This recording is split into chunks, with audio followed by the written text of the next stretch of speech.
Hello, नमस्कार मित्रांनो. या व्हिडिओमध्ये आपण भारतीय रुपयांबद्दल जाणून घेणार आहोत. आणि भारतीय रुपये म्हणजे आपले पैसे हे कसे दिसतात ते आपण इथे बघणार आहोत. तर आपल्याकडे अशा प्रकारे एक पैशांचे पाकिट आहे आणि त्याच्यामध्ये काही नाणी आहेत, काही नोटा आहेत आणि त्या कुठल्या कुठल्या नोटा आणि नाणी आहेत ते आपण आता बघूया.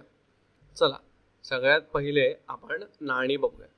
तर सर्वप्रथम आपल्याकडे आहे 1 रुपयाचे नाणे, नंतर आपल्याकडे आहे 2 रुपयाचे नाणे, पुढे आहे 5 रुपयाचे नाणे, त्याच्या पुढे आहे हे 10 रुपयाचे नाणे आणि सगळ्यात शेवटी आहे 20 रुपयाचे नाणे. त्याच्यानंतर आपण अशा प्रकारे नोटा बघूया. चला, तर नोटांमध्ये आपल्याकडे बघा, सर्वप्रथम आहे इथे 10 रुपयाची एक नोट, नंतर आहे इथे 20 रुपयाची एक नोट, नंतर आहे इथे 50 रुपयाची एक नोट आणि पुढे आहे 100 रुपयाची नोट. आणि यापेक्षा मोठ्या सुद्धा नोटा असतात, त्या आपण नंतर बघणार आहोत.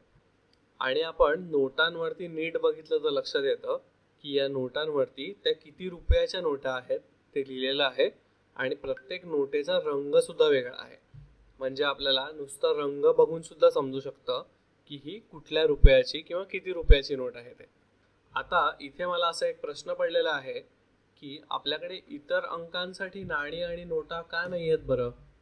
म्हणजे जसं की मला एखाद्याला 3 रुपये द्यायचे असतील किंवा 7 रुपये द्यायचे असतील किंवा कुठली गोष्ट विकत घेण्यासाठी 15 रुपये किंवा 25 रुपये लागणार असतील, तर या अंकांसाठी नोटा किंवा नाणी का नाही आहेत?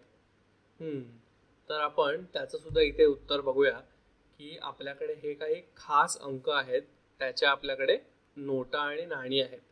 म्हणजे आपल्याकडे 1, 2, 5 रुपयाची नाणी आहेत आणि 10, 20, 50, 100 याच्यापैकी काही रुपयाच्या नोटा आहेत, काहीची नाणी आहेत. तर या संख्यांपासून आपल्याला इतर अंक बनवणं हे खूप सोपं आहे.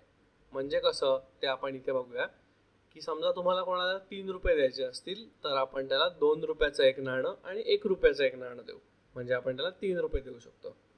नंतर आपल्याला 7 रुपये द्यायचे असेल तर 5चं एक नाणं आणि 2 रुपयाचं नाणं असं देऊ शकतो.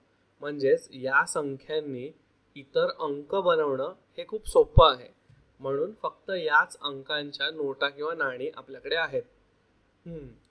आणि आपण या नाणी आणि नोटा यांना एकत्रितरित्या काय म्हणतो, तर आपण त्यांना पैसे असं म्हणतो. आणि पैसे जे असतात त्याच्यामधली नाणी ही धातूची बनलेली असतात आणि नोटा या कागदाच्या बनलेल्या असतात. तर या पैशांचा उपयोग करून आपण आपल्या आवडीच्या वस्तू खरेदी करू शकतो.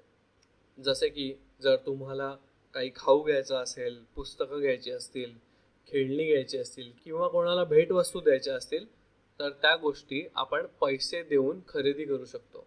हा पैशांचा वापर आपण करतो. छान, आपण या व्हिडिओमध्ये अशा प्रकारे पैशांबद्दल शिकलेलो आहे आणि वेगवेगळे नाणी आणि नोटा बघितलेल्या आहेत.